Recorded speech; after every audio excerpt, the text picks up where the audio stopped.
With over 200 tribal museums in the United States, these institutions play an increasingly important role in the interpretation and presentation of their culture and addressing the needs of their communities. This session will explore the importance of tribal museums from a variety of perspectives. Our first speaker couldn't make it in person today, so is streaming from New York City. John Hayworth, who's Cherokee, received his MBA at Columbia University and is a former director of NMAI, the New York branch. He was also Assistant Commissioner for Cultural Institutions at the New York City Department of Cultural Affairs. He served for 14 years as adjunct professor at NYU and is the co-vice chairman of Americans for the Arts. In 2009, John received the Outstanding Community Service Award from the American Indian Community House in New York. John also plays a critical and important role on the Advisory Council for ATOM. For those of you that don't know ATOM, it's Association of Tribal Archives, Libraries, and Museums. And this fall, actually, they're having their conference just a couple hours away. So if we can bring John in. Hey, John. Hello there. Okay, that's all. Welcome, John. Thank you, John. The floor is yours. Well, greetings from my home in Brooklyn, New York, in the neighborhood of Boerum Hill, which used to be the center of Brooklyn's Mohawk community known as Little Caughnawaga, where iron workers and parachute makers lived, and near to where members of Spider-Woman Theater lived. Thank you, Joe, and thank you, inspiring speakers this morning who said yes to diverse approaches, yes to multicultural dialogue, yes to using community eyes and touching bases. And no, speaking about us without us is the name of the game here. The playing field has indeed changed a lot. Native cultural leaders and artists bring depth and perspective to national and international cultural, aesthetic, and political discourse. And thankfully, mainstream cultural institutions are, at long last, giving greater attention to Native arts and cultures through exhibitions and public programs, collection acquisitions, and including, well, at least to some degree, Native participation in governance and curatorial work. With community-based tribal museums and cultural centers continuing to be established throughout the country, traditional cultural practices are recognized along with greater attention to Native perspectives on the most pressing global concerns, especially the environment and social justice issues. Joe Horscapture has been a fierce advocate for advancing this public discourse at all levels and especially from within museums. Joe posed these questions. What are the roles and responsibilities of tribal museums, and how does their work intersect with the work of larger museums? How does the work of tribal museums relate to broader discussions about the role of museums in society? And how do or how should tribal museums serve their communities? To best understand the contributions of tribal cultural organizations to our field, it is critical to put the work in a broader cultural context that includes other kinds of organizations, including mainstream cultural institutions. This ecosystem includes 5 categories. First, tribal-led community-based museums and cultural centers who focus on their own tribal histories and cultural values. Secondly, museums and cultural centers which focus exclusively on Native cultures, including the NMAI, the Herb Museum, Anchorage Museum, First American Museums, and several museums in Santa Fe. Third, Native Arts Service organizations, including ATOM and Vision Maker Media and Native Arts and Cultures Foundation, and Native publications like First American Art Magazine and the Native American Indigenous Studies Journal. Fourth, mainstream museums and cultural institutions who care for Native collections and organize Native exhibitions and public programs, and that includes the art museums in Denver and Seattle, Newark, Portland, the Idle-Jorg, and of course, in my home state of Oklahoma, the Philbrook and Gilcrease in Tulsa. And lastly, other major cultural institutions, including the Minneapolis Institute and the Metropolitan Museum, and the leading contemporary art institutions such as Mass MoCA, Site Santa Fe, the Whitney Museum, the Museum of Modern Art, and natural history museums and cultural museums like the Field Museum in Chicago, American Museum of Natural History in New York, and the Burke. They all have a significant role to play in our field. The work of these organizations relates both to the local and the global, although the distinguishing focus at tribal museums and cultural centers is definitely local. Place matters, land matters, local history matters. Native communities tell their own histories rather than entrusting non-native institutions to define who they are. Documenting the stories of elders becomes a path for revealing deeper truths about Native peoples, as are songs, dances, and stories. Tribal cultural organizations are the stewards of local material culture and archives, community traditions, and crafts. Tribal cultural workers also take on issues of health and wellness, education, youth development, elder care, the environment, and repatriation. Though many tribes and their cultural organizations are commissioning Native artists to create major public artworks, and including their global perspectives, the tribal organizations generally lack the capacity to organize major contemporary art exhibits. Rather, they display Native art and material culture from their own local geography. Community anchored and community informed work includes organizing community murals, immersive language classes, art markets, and ceremonial gatherings, all of which give tribal cultural organizations purpose and strength, as well as giving deeper connections to their tribal histories. Community issues are at the heart of everything that they do. Some tribes, however, especially those with greater financial capacities, have developed major facilities that also are major tourist draws, as well as serving their own local people, but basically they've developed major destinations. Such tribal facilities usually are located near casinos and resort properties, and they have significant support from gaming and other dedicated tribal revenues.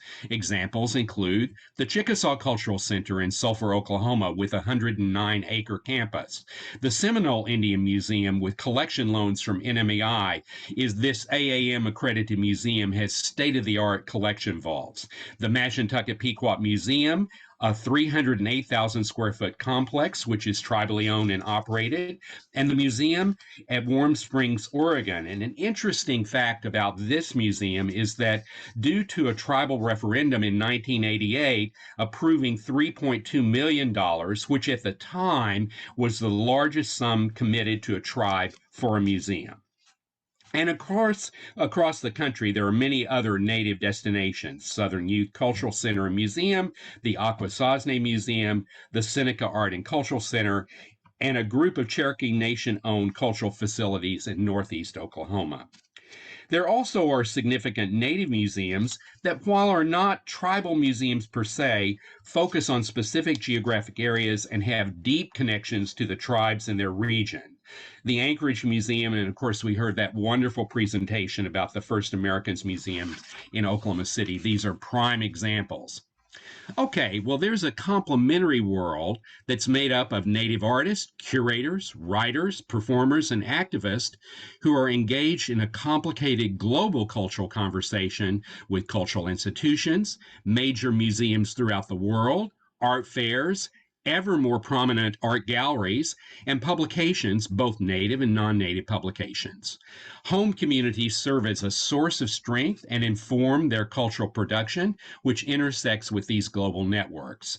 The robust ideas that inform this discourse comes from the Native critics like America Meredith and publications like First American Art Magazine, and Native curators and scholars, including Kathleen Ash Milby, Andrea Hanley, Gerald McMaster, Ashley Holland, and Nancy Myflow, among others. Indeed, there continues to be barriers that stand in the way of Native art and critical perspectives being fully considered beyond the superficial and even stereotypical levels, yet much headway has been made in the last decade. The issues have been amplified by the social and political realities of the pandemic and the Trump era, and coupled by efforts for racial reconciliation, the removal of offensive statues and place names, and greater emphasis on broader societal participation by artists who are Black, Indigenous, and people of color. Now, predictably, in the calls for cultural, racial, economic, and social reforms, there has been blowback and resistance. And yet, contemporary Native artists have led the way in many of these complex and contested conversations with support from Native arts support organizations and particularly from major foundations like Ford, Mellon, and the Doris Duke Foundation. While there are contrasts in approaches and perspectives, the work is very much interconnected and interlocking. Many community based Native artists have international reputations and are fluent in both global and local discourse, and they have deep local roots. The Navajo photographer Will Wilson, Native Alaskan Sonia Kelleher Combs, Haida carver and painter Robert Davidson, Santa Clara Pueblo sculptor Rose B. Simpson, the Crow artist Wendy Redstar, and Seneca artist P. Jemison are fluent in both the local and a global discourse. And all of these artists that I mentioned retain and sustain deep ties to their community, as well as having connections in the international art world. At the grassroots tribal level, local issues can be seen as global ones. And in the contemporary art world, in terms of issue driven topical work, all is local and all is global. And especially through the contemporary Native arts lens, the global can best be understood and illuminated by interrogating and valuing the local. Consider Marie Watts' blankets, Alan Michelson's public art installations, Edgar Heepebird's signs, Post Commodities repellent fence installation, and Candace Hopkins' curatorial work, among many others. The creative work of these artists is deeply informed by local Native values. The local is the universal. NMAI's 2006 monograph, Living Homes for Cultural Expression, along with Liz Hill's 2013 essay, Tribal Museums Endure, in American Indian Magazine, and of course, Amy Lone Tree's Decolonizing Museums, Representing Native America in National and Tribal Museums, which incidentally included an in-depth discussion of curatorial control. All of these writers and all of these documents and validates the value of Native-led cultural institutions. ATOM has also played a leadership and convening role in the overarching development of tribal cultural organizations and facilities, along with providing collection management and technical training for staff members and volunteers.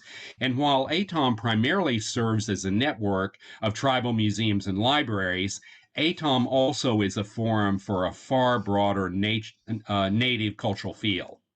Finding tangible, appropriate, and meaningful ways to have Native voices heard, and making sure that Native people have both power and influence on artistic and institutional decision making, these are indeed challenging for the mainstream museums and contemporary art institutions. With artistic control and intellectual authority usually having been bestowed to curators, both within Native and non-Native museums, a driving institutional issue is finding methods for working effectively with curators who lack the necessary depth of experience to take a more inclusive approach for incorporating more diverse and community-based perspectives. In 2021, with funding from the Doris Duke Charitable Foundation, ATOM analyzed the challenges and needs of tribal museums and cultural centers. At the community level, the high priorities were to preserve and advance Native cultures, to interpret how cultural knowledge is presented, to engage community members in perpetuating culture, and to serve as a repository for cultural materials and resources. In addition to Native-led tribal cultural organizations, there are other organizations, including the tribal colleges, local arts councils, art schools, and national arts organizations, who also have stepped up to collaboration on creative projects with contemporary Native artists. The Native Arts and Culture Foundation supports community-driven projects responding to social, environmental, or economic justice issues through a Native lens. These programs augment the work that the tribal museums and cultural centers do so well. There's no monopoly to any of this work. In terms of building a rock-solid native cultural field, indeed, more is more. The 2004 inaugural exhibits at NMAI in Washington gave the lead to Native voice and engaged the tribes every step of the way, from preliminary planning discussions onward. This methodology had considerable pushback, especially from mainstream art critics. But the value of it is that this transformed the entire museum field, not just the Native museum field. There are many critical debates about NMAI's opening exhibitions in the media and the academy, and actually some in the museum field itself. An observation. In the late 1990s and early 2000s, many public spaces, from airport terminals and corporate lobbies to shopping malls, sports arenas, casinos, and yes, cultural facilities, were designed as immersive experiences using interactive technology, elaborate graphic treatments, and elaborately themed environments. Some art and cultural critics in the mainstream media thought such approaches were making artificial experiences seem real, tilting more to mass cultural entertainment. I ask, was it the native content that was being critiqued, or rather, was it the design vocabulary that was being contested? Now, as we've seen evidence in today's presentation, there have been also major advances in design technology and process in recent years. The professional field organizations, particularly the Alliance of American Museums and ICOM, are giving far greater focus to the role of museums in their communities. Shortly before this seminar, the American Alliance of Museums issued Trends Watch, Museums as Community Infrastructure, with much emphasis on the broad needs of museums to strengthen their networks of community support. The conclusions of this important report are much in alignment with the needs and values that have been articulated clearly and explicitly for years by tribal museums, including education for our children, supporting livable communities for our elders, and human-centered cultural sustainability.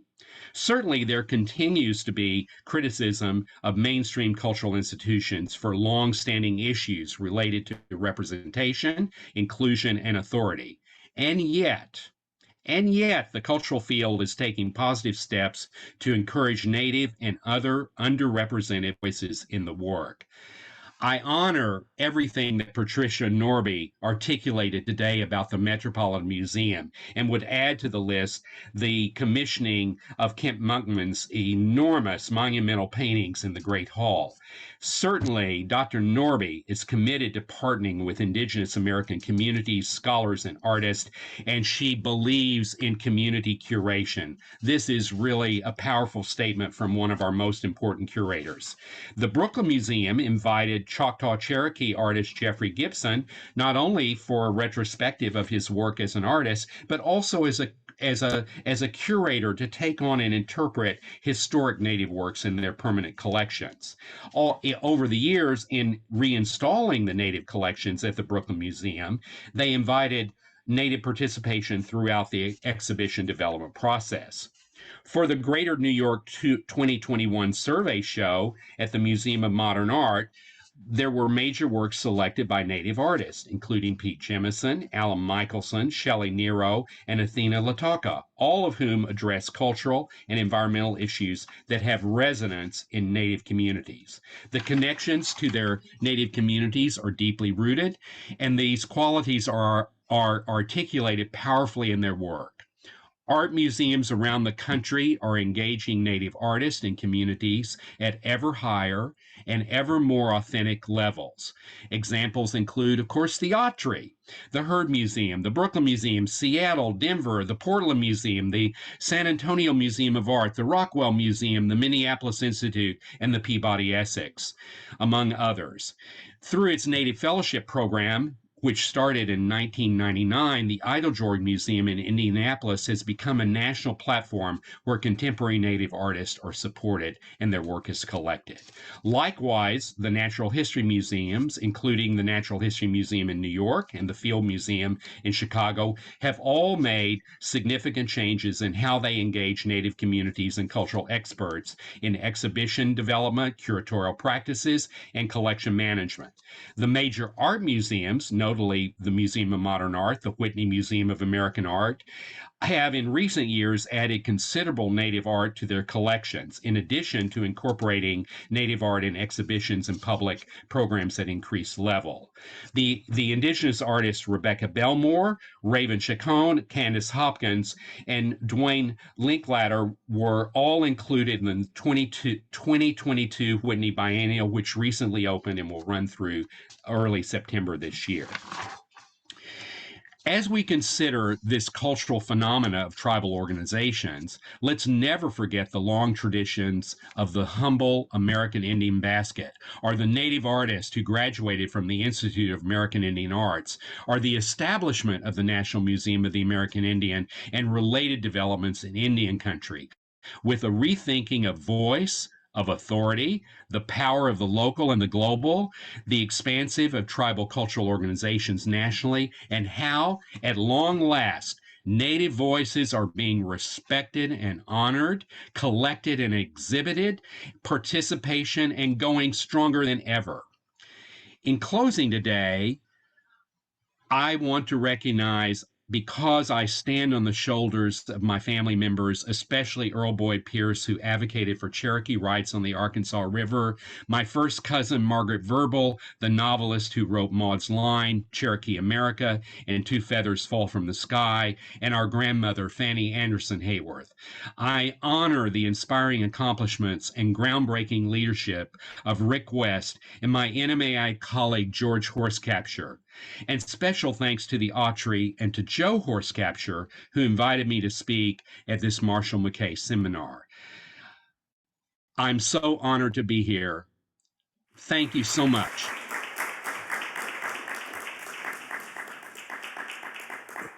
Thank you so much, John. Really appreciate you virtually being here with us.